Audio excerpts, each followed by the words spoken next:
Well, I was driving to work. I mean, this is just my route to get to the motorway. The M1 junction is just down the road there.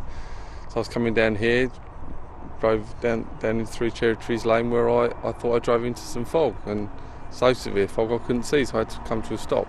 The car started to rev on its own without any inputs from myself. In fact, I even turned the engine off by the key, and it was still running.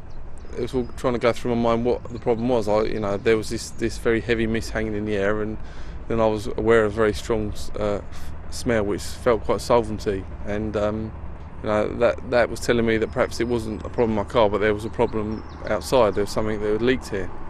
So I took the decision to not stay there, but walk away from my car and towards the area where I knew I'd come from that was clear.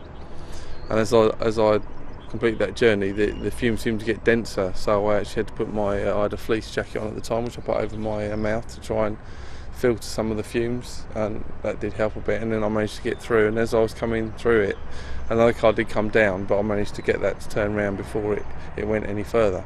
Luckily, as I moved further, it did become clearer, and the car that I turned around had pulled up further up, so I had a conversation with that driver to try and, we need to get this incident reported. I didn't have a mobile phone at the time. I'd left mine at home, which I think was a good thing, so I might have been sat in my car making phone calls.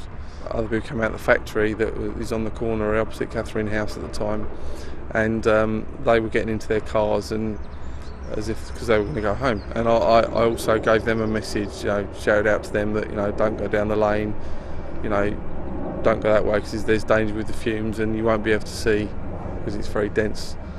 And almost finished that sentence when the explosion happened. We felt a low decibel thud, and a big mushroom cone of flames came up from behind the Catherine House, which was the tall building that we were all stood in front of.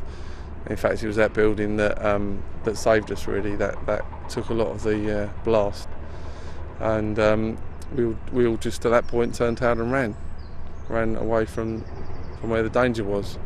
I think it's pretty clear that if I decided to stay with my vehicle and not stop other people going to their vehicles, we would have had loss of life without a doubt. I mean, my car was a category write-off and completely destroyed. There was absolutely no way anyone could have survived being anywhere near in that area. Well, it's been quite an emotional roller coaster, really. I mean, obviously getting over the initial incident was hard. I think the fact that there's been a lot of frustration with the lack of admission from any of the companies involved to their fault in the incident, and that's made it more frustrating. I think it's made it harder to get over it, and with the court case dragging on and everything else, it has dragged out over 5 years now, which has just made it hard, and it's been a difficult time. A lot of people have been affected by it. A lot of people lost their homes, or certainly the homes were damaged to the extent they couldn't live in them.